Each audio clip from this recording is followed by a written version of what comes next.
Hello everybody, and welcome to a momentous 100th episode of All New? Is that the one we're on right now? Or now super all new, kind of different. Rebirth, Convergence. Yeah. Whatever it is the 100th episode of Comics Should Smell Good's current iteration. So enjoy it while it lasts, because we will be relaunching as soon as possible. That's right. That's the only way to stay in business these days. No, legacy number. Speaking of things that have relaunched recently and rebirths, I have the 9th issue of Batman proper. This is the second real storyline of the Tom King series, because it was a real story. I mean, it was involved in a crossover the last 2 issues, so I don't really count that. Yeah.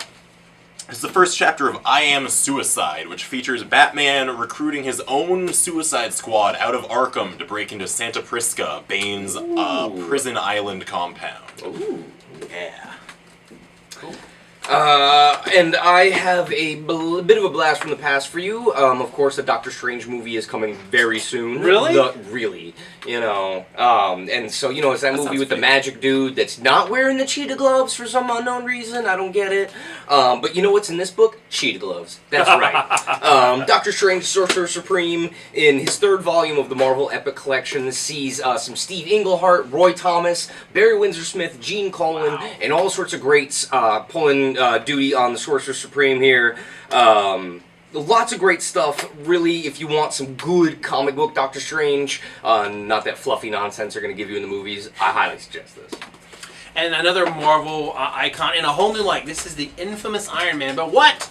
Where's Tony Stark? Tony Stark is not wearing the armor. We still don't really know what's going to happen to Tony Stark because Civil War II hasn't come out yet. But that's not going to stop Marvel now from launching Marvel Now. So there's a new... Brian Michael Bendis is going to continue on the Iron Man books. Invincible Iron Man is going to be a young 15-year-old girl who's going to go by Ironheart, but there's going to be an infamous Iron Man, and this is the re-teaming of Brian Michael Bendis and Alex Maleev, who there's actually a cool flashback. Remember when they had the Cabal, and it was all the villains kind of working together with the Hood and Doctor Doom and... yeah, Dark Reign was a great time. The Dark Reign, thank you very much, Dark Reign. But anyway, there's a little bit of flashback that kind of sets things forward. So, just to set the picture, in case you're just joining us, after Secret Wars, Doctor Doom was like, he was unscarred, he was young, he was cool, he was helping out Tony Stark and all this magic stuff, and we don't really know why. Well, now Tony Stark is somehow out of the picture, we don't know why. So he stepped in, and so he's decided he's going to be the new Man in the Iron Mask for some reason. So is he going to be like a good guy? Is he going to be, what's his end game? There's a lot of cool hints at other things, stuff that's like long been past in Marvel history and a lot of cool stuff. So really good looking book from a great team, and kind of excited to see a whole new way of picturing Doctor Doom. And there's somebody else from there's a big, what's cool about this is there's another major character, another survivor of Secret Wars, who had a whole new role, and they're going to do a whole new twist on it again. Brian Michael Bendis does it again with a whole new twist on one of Doctor Doom's greatest rivals. How about that for a tease? Keep it going before I stop myself. Yeah, and over really excited, from Image, I have a new graphic novel out, previously serialized in Island Anthology. This is Matt Sheehan and Malachi Ward's Ancestor. Yes. A really, really, really, really cool speculative fiction, like the best kind of sci-fi that's like so close to the present that you can almost touch it, but like still far enough out that everything in it is totally fantastical. And oh my god, like halfway through it takes such a big twist. Like, first couple chapters you're like, okay, this is neat future, like kind of creepy, and then it gets really creepy, and then it just gets weird. Yeah. I haven't really seen anything like these two guys' work. They're really fantastic in tandem with each other. Really just a seamless collaboration. They both write, they both draw, like, it's just fantastic work there. And more Marvel stuff this week. We have Black Widow #7, which is not a #1. Don't be, completely confused. This is the beginning of the next story arc. No more secrets. After kind of being brought to the brink of what she's willing to deal with as far as the multitude of skeletons in her closet in the last story arc, Chris Samnee and Mark Waid continue the adventures of everyone's favorite spy. As you know what? She does more spy things because, like I said, there are so many skeletons in this woman's closet that you could do, 50 issues of her just trying to atone. So, yeah. I feel like that's been every issue of her series. That's really what it counting is. the last 3 volumes. Exactly. But they're so awesome. Yeah, but it's still really good. My next one is Death of X #2. So this is the mini-series that kind of takes you back after the end of Secret Wars, before the start of the all-new, all-different Marvel Now, before the Marvel Now, which is now Unleashing, right? It kind of tells you what happened when the mutants first found out that the Terrigen Mist that creates Inhumans actually kills the mutants. And normally, I'm a huge fan of Cyclops, right? I always believe in Cyclops. I think he's the hero. Something happens in here that actually changes my mind about Cyclops. So, plus, they bring some mutants back from the brink of nowhere just to apparently kill them, and kind of makes me sad. But anyway, Was Remender right in that? exactly. But this is going to tell you what happens with Cyclops and Emma Frost, and also sets the stage for in 2 months, Inhumans versus X-Men is coming up. And even this week, I'm kind of drawn because they've already started teasing the next thing. We're not even done with Civil War! Which is Resurrection, spelled with an X. Oh. So anyway. Alright, we're moving on. Cyclops fans, you're going to like this. Or maybe you won't, because it really changed my mind about Psych. Please take Is over. it me now? It's your turn now. Resurrection. Alright, Jesus so Christ. we've got one of DC's big 2, so why not the other one as well? Why not? Superman #9 here, from Pete Tomasi and Patrick Gleason on writing duties, being drawn by Doug Mahnke.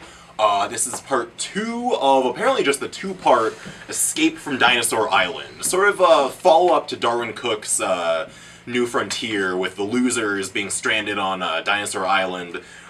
Superman and his son John have been suddenly teleported to said island, which is, surprise, surprise, full of giant dinosaurs. And also a gorilla. Because of course. What I'm in in. the world is better than gorillas? Yeah, in and superhero dinosaurs. comics? Yeah. This also seems to have certain ties to the ongoing mystery of the DC Rebirth as a whole. Oh, look at that. The variant cover is really cool. Andrew Robinson does a great Captain Storm riding a pterodactyl cover. Ooh, Very, very nice. good. And from the world of Hodorowski, or maybe the universe, if you will, the Hodoverse, comes the next chapter in the chronicling of the universe's greatest warrior family ever, ever, ever. This is the Metabaron, instead of the Metabarons, like aliens. Anyway, Book 1, the Techno Admiral and the Anti-Baron. Hodorowski providing story on this, Jerry Frisson doing the actual script, and Valentine Sescher, who I have not heard of, but turning in some amazing art. I mean, you want to talk about lighting? Like, I looked at this book and that was all I could see was just this amazing lighting. It looks like some high-quality, unproduced animated film. Very kind of Travis Charest-like, great oversized book, $25. Cyber swords, future tech, all sorts of coolness, crazy ideas on every page, or so says Warren Ellis. I want to rock and roll all night and read comics every day. Yeah. Kiss is a brand new comic book starring the rock and roll legends. This takes me back because a little flashback here. When I was a little kid, there was a TV movie on NBC called Kiss Meets the Phantom of the Park. If you can find it somewhere, watch it. It scared the freak out of me when I was a little kid because Kiss was in this amusement park. Anyway, that's kind of a horrific. This is a whole. I'm going losing it again. Amy Chu, who did Poison Ivy, she writes this, the last Poison Ivy series for DC.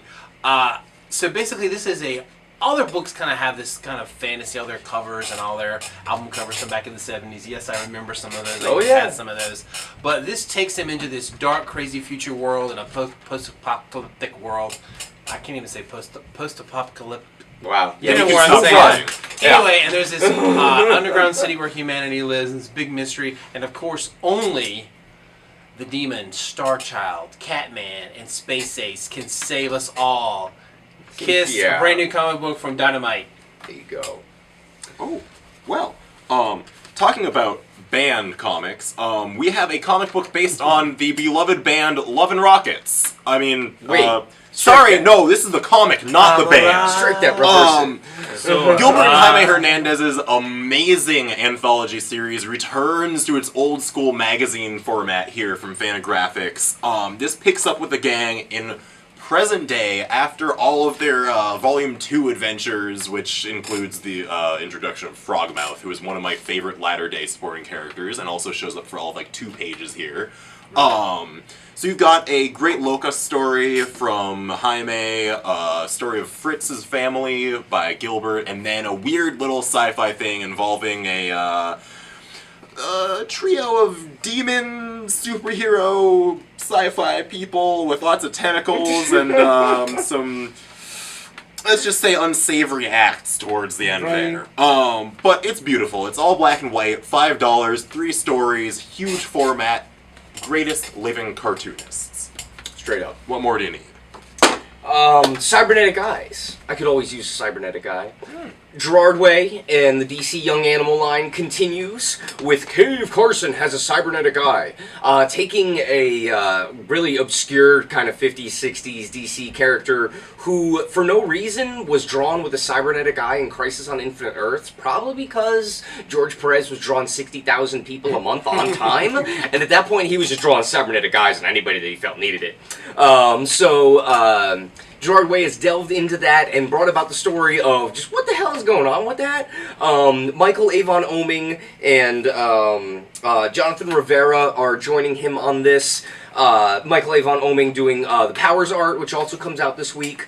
Really excited for this. I'm so on Michael Avon Oeming, his art. It's a little simple, but it does look really fun in here. It actually is very colorful and it kind of works for the tone. And it may only be 2 pages, but the true shining moment of this comic, Tom Scioli, superpowers. And I have 2 words for you. Wonder Twins. Activate. That's right. So awesome, so excited. And we are also doing, because DC is sometimes cool and sends us cool little things, this is a special, limited edition, highly rare promotional cassette made in tandem with the Cave Carson #1. Features a brand new song by Gerard Way. On the A side and on the B side is a spoken word poetry thing. We're going to be raffling this off. Everybody that buys a copy of Cave Carson, doesn't matter what cover, you are entered in to win the Cave Carson tape. We'll be pulling the winners 2 weeks, 11/2, and buying multiple copies doesn't get you entered multiple times. So if you really want to buy them, you can if you want, but, leave some for other people. My final pick of the week is Green Arrow. Here's the thing. If you love Arrow, it's awesome. I enjoy the Arrow television series. We should come in here and check out the series because this is actually set in Seattle. He actually is a Seattle hero, and Seattle-based artist Stephen Byrne is the artist, and I was so excited there. And Ben Percy, I'm loving his writing. So Island of Scars is the second arc. If you like the first arc, is the 10th Circle. It kind of set up, it pretty much was the downfall of Oliver Queen, and it was tied into Seattle's homeless crisis and this bizarre new set of villains that I really love with everybody with really burnt faces and all kinds of cool stuff. Anyway, Island of Scars kind of takes it off Seattle as he's trying to rebuild his life. In the TV series, there's all this backstory of what happened on the island, but Black Canary is a main love interest. In fact, the last one you could have called it Blue Lagoon instead of Green Arrow and Black Canary on Island of Love. And John Diggle's in this. There's a big mystery surrounding that. It kind of ties into the first arc, but you can just jump on in. But a lot of fun. Green Arrow, we love you, Seattle's #1 hero. In fact, I think he would shop at Zanadu Comics. Oliver Queen would obviously come into Zanadu if he really lived here. So. And I think that's about it. That's it. That is the 100th episode of Comics Should Smell Good. As always, thank you for watching. We really appreciate it. And be on the lookout for more stuff and giveaways and all sorts of nonsense here at Zanadu Comics. Bye.